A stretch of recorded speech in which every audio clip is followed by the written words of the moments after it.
Let's start. Good to see you all. Thank you for coming out right after what must have been an exhausting midterm preparation. Yeah. Exhausting midterm seating too. Yeah. So the seating would be better in midterm too. So we also will be able to clarify more questions to you in midterm too. So it's good. All right. So it's been. It must seem like a long time since we started this class.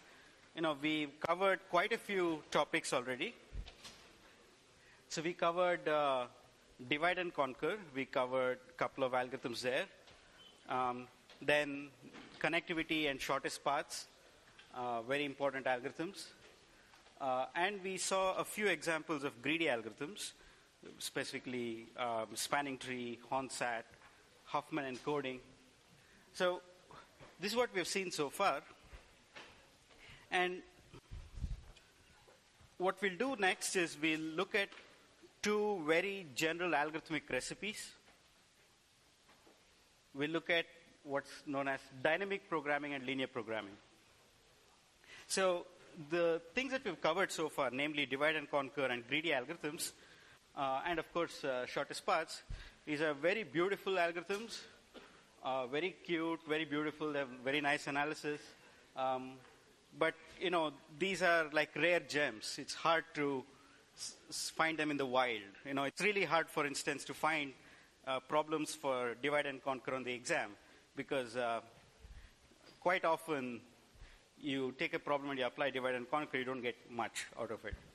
So in fact, although these are very powerful techniques and widely used in some very important algorithms, divide and conquer, greedy algorithms are very specialized techniques which only work quite rarely. Okay? However, what we'll see next is dynamic programming and linear programming. These are like really powerful hammers that work in lots of different settings. So it's more often that you'll find a problem that you can actually discover a new algorithm for in dynamic programming or linear programming. So these are really broad, powerful algorithmic tools. Okay, so the first thing we'll look at is dynamic programming. So as I said, this is a powerful and widely applicable recipe for algorithm design.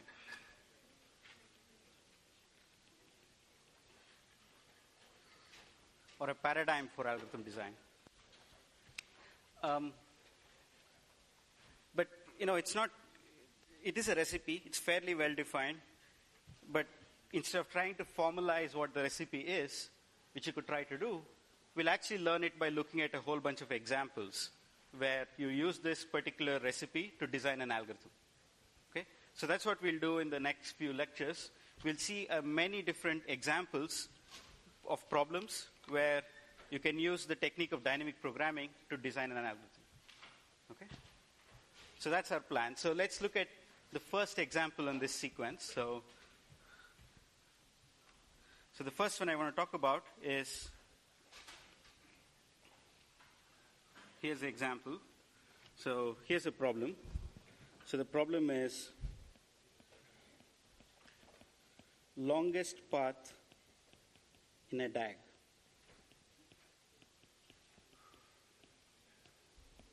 Okay, what is the input?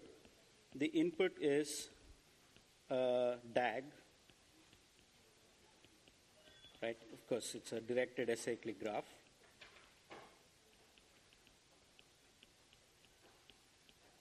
And the goal is find the length of the longest path.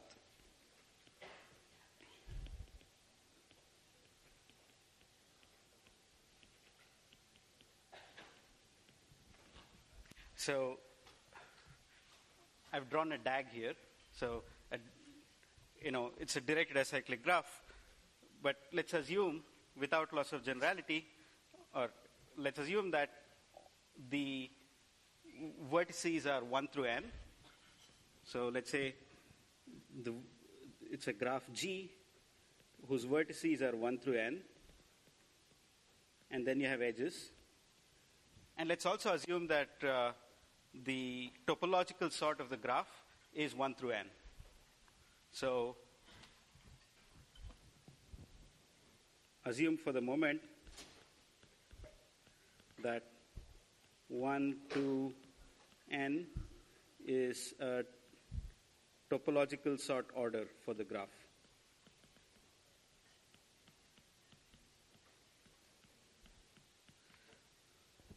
So what does that mean? It just means that if I put in the vertices 1 to n from left to right, and if I draw all the edges out, all the edges go from left to right.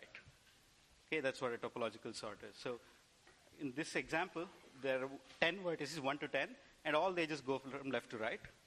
So it's a directed graph with no cycles, and we're assuming that 1 through n is the topological sort of the graph. If it's something else, we can always, run topological sort to find out the order in which the vertices satisfy this property. Okay? And then what do we want to find? We want to find the longest path in such a DAG. So longest path going from anywhere to anywhere in the DAG. Okay? So for instance here, if you start from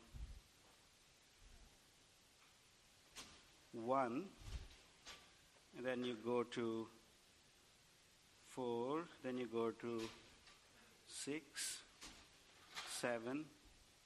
Yeah, that's one path of length 4. Okay, and so we just want some longest path that goes from anywhere to anywhere in this DAG. Okay, is the question clear?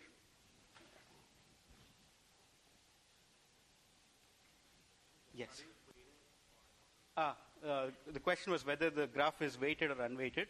For simplicity, let's assume it's unweighted. We can always change it later. So it's even say it's unweighted.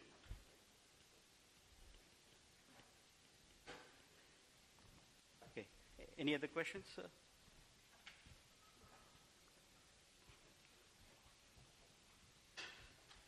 Okay. Yes.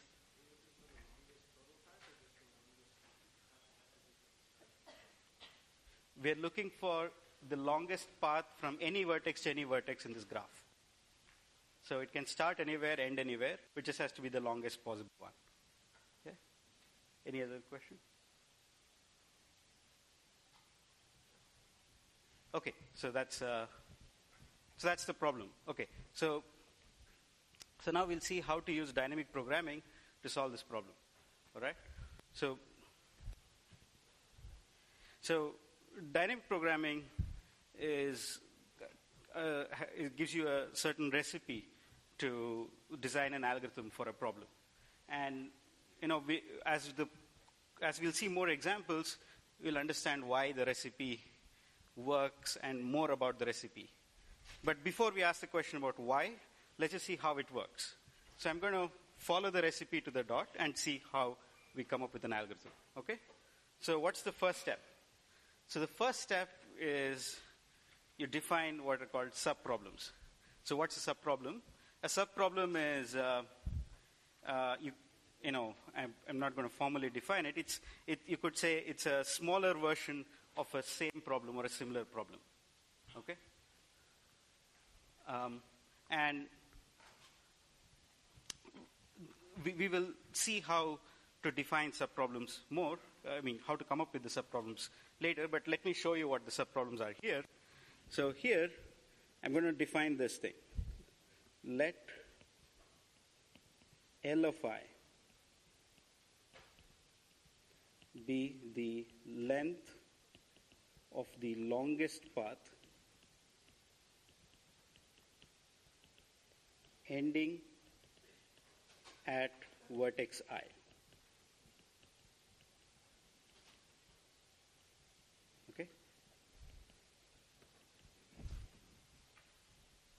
L of I is the length of the longest path ending at vertex I. Okay, so this is my subproblem. So in particular, what are the subproblems that I have?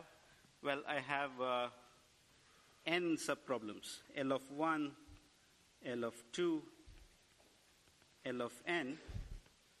These are n subproblems. Right? There are n different subproblems. Why are these subproblems? Well, in some sense, it seems like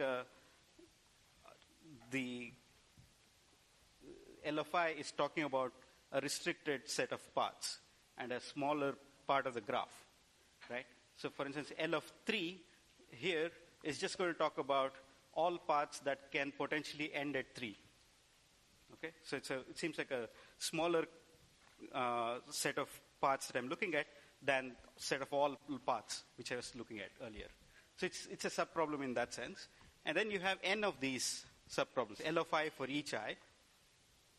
Okay?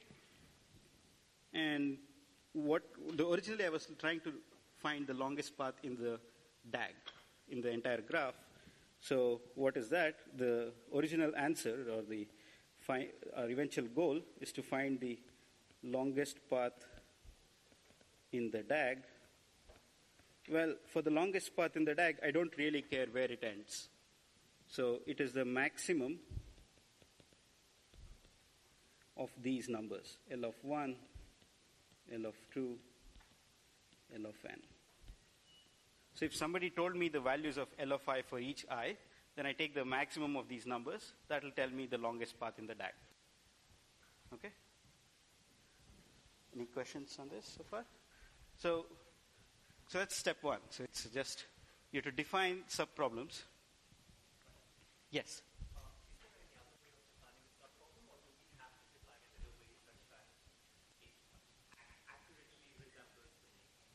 Okay, the question was, is there a different way of defining subproblems, or do we have to define it in this way?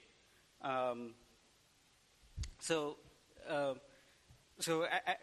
see. I haven't shown you how these subproblems are used in coming up with an algorithm, but we'll see more on what you need from the subproblem as you see more of the recipe.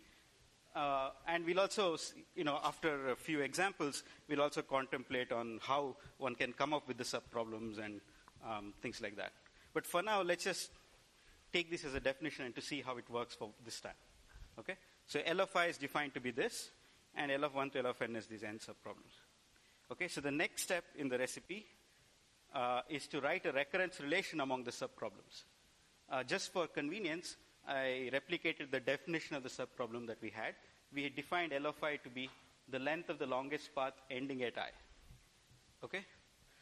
Okay, so now our goal is to write a recurrence relation among these subproblems.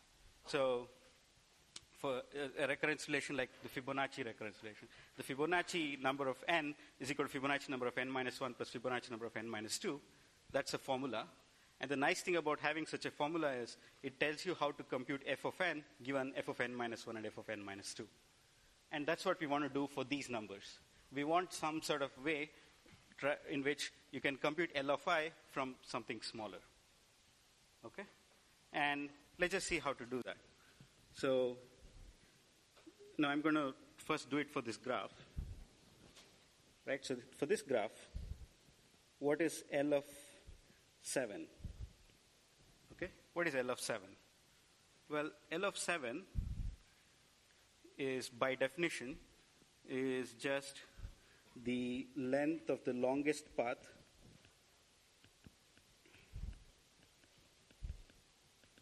ending at 7. Okay, that's the definition. So what is L of 7 equal to? Well, I don't know where the longest path to 7 comes from, but it has to come from, one of its previous neighbors. So for instance, the longest path ending at 7, let's look at how it reaches 7. So maybe it comes from here. Right? Maybe it comes from 3. It could either come from 3, or it can come from 6, or it can come from 5. Okay? We don't know where the longest path ending at 7 reaches 7. What's the last edge on that path? Okay? It can reach 7 from one of these 3 points. We don't know which one will give us the longest path, but we can definitely write a recurrence relation like so. So firstly, if it did come from 3, so if it did come from 3, let's say, so if it did come from 3, then from vertex 3, then what is the length of this path going to be? It's going to be the length of the longest path to 3, L of 3 plus 1. Right?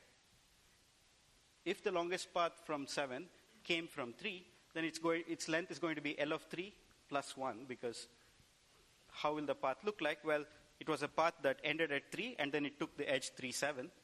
So therefore, it must be the longest path to 3, and then this extra edge. So it's L of 3 plus 1. Okay? And on the other hand, if it came from 6, then it would be L of 6 plus 1. Or if it came from the edge 5, 7, it came from the edge 5, 7, then it would be L of 5 plus 1. Okay? These are 3 cases that's possible. We don't know which one it is, but we know for sure that the longest path would pick the largest of the 3. Right? There are 3 possible cases for where the path to 7 came from. We don't know which one it is, but we know that the longest one would pick the largest of the 3. So clearly, it's going to be maximum of these 3 possibilities. Okay? So I'm not writing down, I'm not trying to write down an algorithm yet. I'm just trying to write down a recurrence relation as an equation in math, which is true. Right? So right now, we're not worried about how to calculate these numbers. We're going to come to that later. In this step, our only goal is to write down a recurrence relation that is correct. So here, this recurrence relation says that L of 7 is max of L of 3 plus 1, L of 6 plus 1, and L of 5 plus 1. It's a statement. It's an equation. It's not an algorithm. And do people see why that statement makes sense? Any questions on this?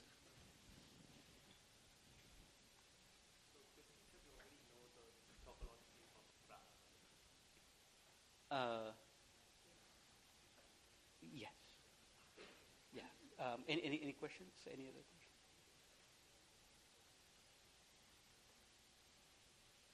Okay. Yes. There are no edge weights right now.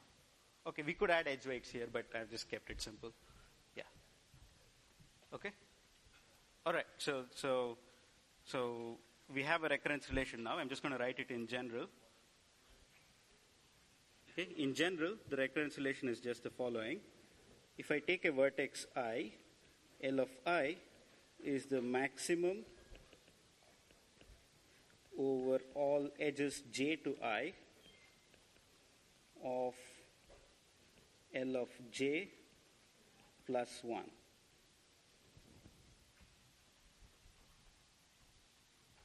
Okay, that's the recurrence relation. Okay? Okay, so that's easy. So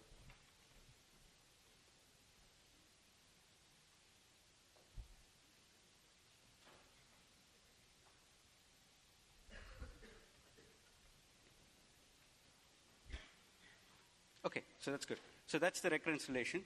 So we're done with step 2. Now that we have the recurrence relation, we have everything we need to sort of design the algorithm. So essentially we have, what's the situation now? We have n numbers, right? So we have our n numbers, L of 1 through L of n, right? We have these n numbers. These are the n subproblems. And we know a relation between them, which is given by just this thing, L of I is max over all edges j to I of L of j plus 1. Okay? And so since the graph is a DAG and all the edges go from left to right, this recurrence relation always expresses L of I in terms of L of j for smaller j. In particular, if an edge goes from j to I, j is smaller than I. Right? If an edge goes from j to I, j is smaller than I, and this is because the graph is topologically sorted on 1 through n.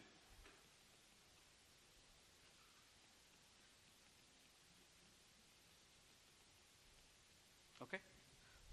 So this says that we should just calculate the values of L in increasing order of I. Okay? If you know that if you want to calculate L of 5, you might need values of L of 1, L of 2, L of 3, and L of 4. Okay? In order to calculate L of I, you might need all the values before that, or some of the values before that. So this suggests an order in which you need to calculate these L of I values. We're going to calculate these L of I values in increasing order of I. So now we can just write I'm going to even write the pseudocode. It's going to be very simple. So let me write the code for the algorithm. So first I start with L of I equal to 0 for all I. This is maybe initialization, I guess. Initialize everything to 0 just for, okay? And then for all I equal to 1 through n, okay? All right, so then you're just going to use this recurrence relation to compute the values. So the algorithm would just say for I equal to 1 to n,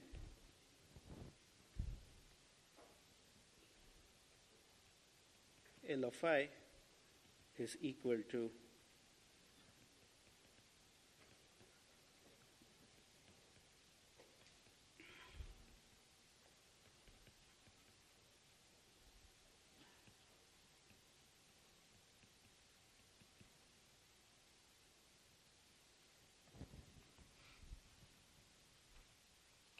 I just wrote down the recurrence relation as is there.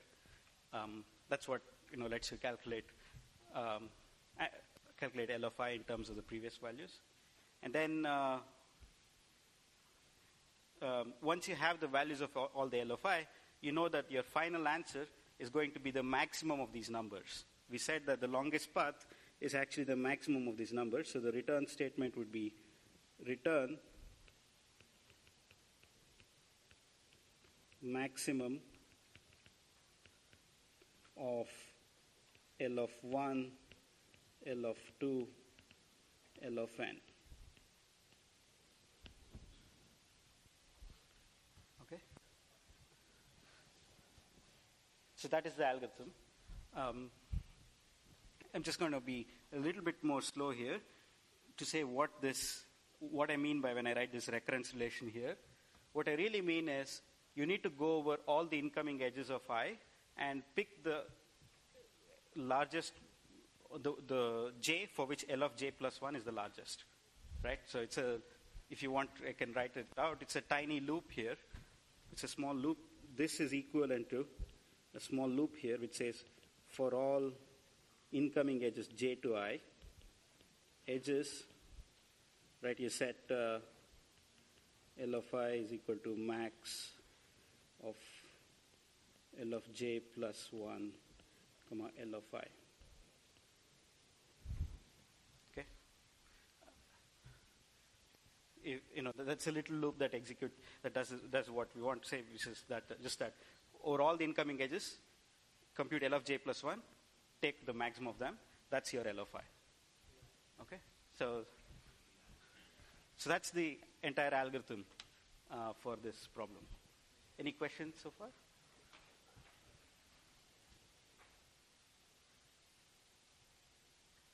Okay, so it's a very simple application of dynamic programming. You can also derive this algorithm by other techniques. You could try to, I'll let you figure out. There are other ways in which you can solve longest path in a DAG, but but it's a very powerful algorithmic technique. And so, to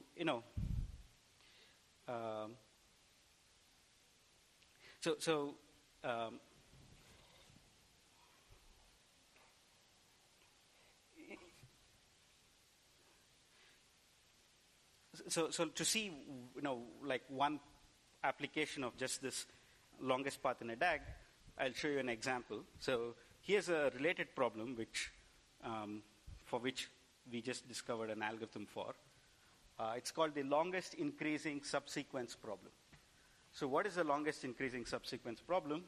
Well, it's the following. So you're given, your input is an array of numbers. Input is just an array or a sequence of numbers a of 1 through a of n. So here's a sequence of numbers, okay? And your goal is to find a subsequence of numbers which are increasing and the longest. Goal is find the longest increasing subsequence. I guess that's clear. Longest increasing subsequence. So for example here, let's look at, I'm just going to show you an increasing sequence. So for instance, 11, 18, 23, 25. Okay, 11, 18, 23, and 25. That's an increasing sequence, increasing subsequence. Note that the entries of the subsequence need not be consecutive entries in this array. You can skip entries, but you have to always keep increasing as you go from left to right. So 11, 18, 23, 25 is 1. If you start at 100, you don't get to go anywhere. But if you start at 1, you can go to 7, 18, 23, 25. Right? So one sequence is 11, 18, 23, 25. Another one we discovered is 1, 7, 18, 23, 25. Okay, these are all increasing subsequences. And our goal is to find the longest one. Okay? You can try to solve this by a greedy algorithm. You can try a few different greedy heuristics. It's easy to see that this problem is quite intricate if you try to solve it by greedy algorithm. Or in fact, there's no greedy algorithm that I know of. But we've already discovered this algorithm for longest path in a DAG, which directly applies here. Okay. Why? I mean, it's sort of, even the pictures seem very clear. So why? Basically, if I create a DAG where each of these numbers is a vertex. So if I create a DAG where DAG with vertices a of I. Okay, this is a DAG. Okay. These are the vertices of the DAG, and then you add an edge from a of I to a of j if I is less than j and a of I is less than a of j. So the vertices are a of I or I. Add an edge from I to j. So actually, let me just say the vertices are I, 1 through n, vertices are 1 through n. Add an edge from I to j if a of I is smaller than a of j and I is smaller than j. Just that if the just like what I'm drawing here in this picture, just add an edge from every number to every larger number on the right. So from 11, there is an edge to 18, there's an edge to 23, there's an edge to 25, okay, and there's an edge to 100. Okay, just create this DAG. Now the longest path in such a DAG will correspond to the longest path in this DAG will correspond to the longest increasing subsequence.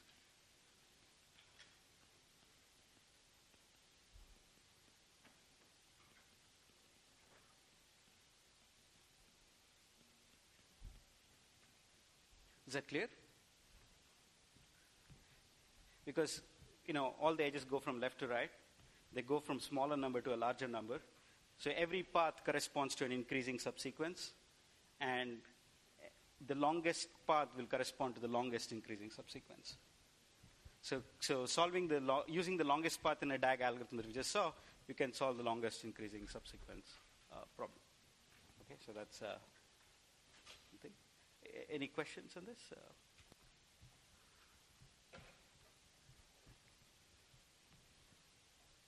Yes.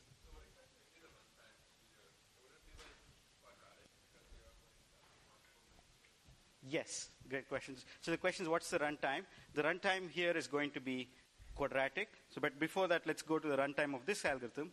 You can see that the runtime of this algorithm is essentially linear in the number of edges.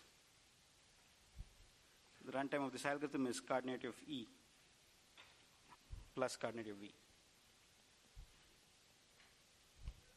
Why is that? Well, when I look at each incoming edge exactly once. Each edge of this graph is looked at exactly once in this innermost loop over here, and therefore the runtime is basically the number of edges in the DAG. And that's what happened here. And over here, the number of edges in the DAG that we construct can be n squared. So the number of edges in this DAG can be n squared because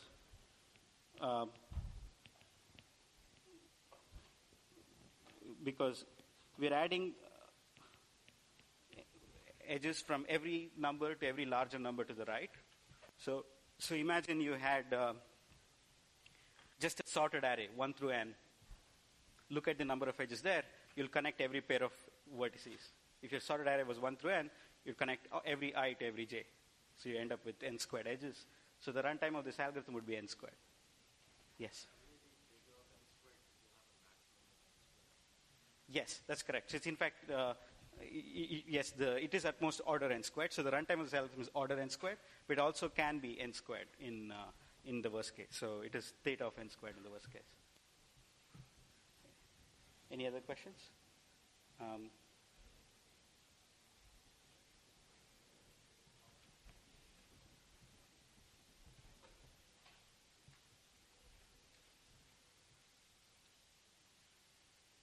Yes. Oh, why is it omega? Well, number of edges can be omega of n squared, is what I'm saying. Well, in the sense that there are worst case examples where the number of edges is n squared.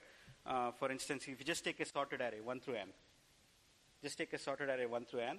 When you construct this DAG, you will add an edge from every I to every j because it's all pairs will be connected.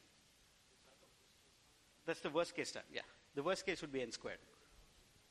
So what I mean is, in the worst case, it can be as n squared, but it can, I guess if I say order n squared, it could mean that you could get a tighter bound, but there is no tighter bound. That's all I want to say. Does that make sense? Okay. The tightest bound is n squared, but the correct bound is to say is omega is coordinate of E. Okay. Any other question? Sir? I'm sorry. A previous slide. Yes. Okay. So, so one more thing which we didn't talk about is this algorithm, as I've written, just calculates the length of the longest path. If you want to recover the longest path, you'd have to set up. There are many ways to recover the longest path. The easiest way to do that would be to set up some previous pointers when you do the calculation. So what I mean is just add a little bit of code here which says previous of I is the j for which the maximum is attained.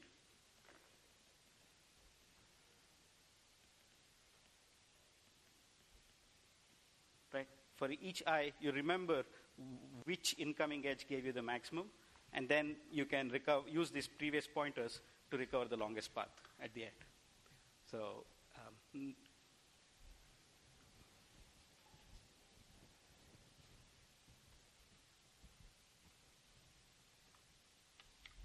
any questions on this?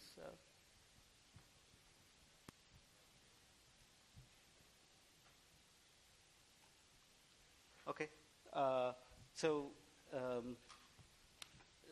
I think we'll stop here. In the next class, we'll look at a new example for the problem.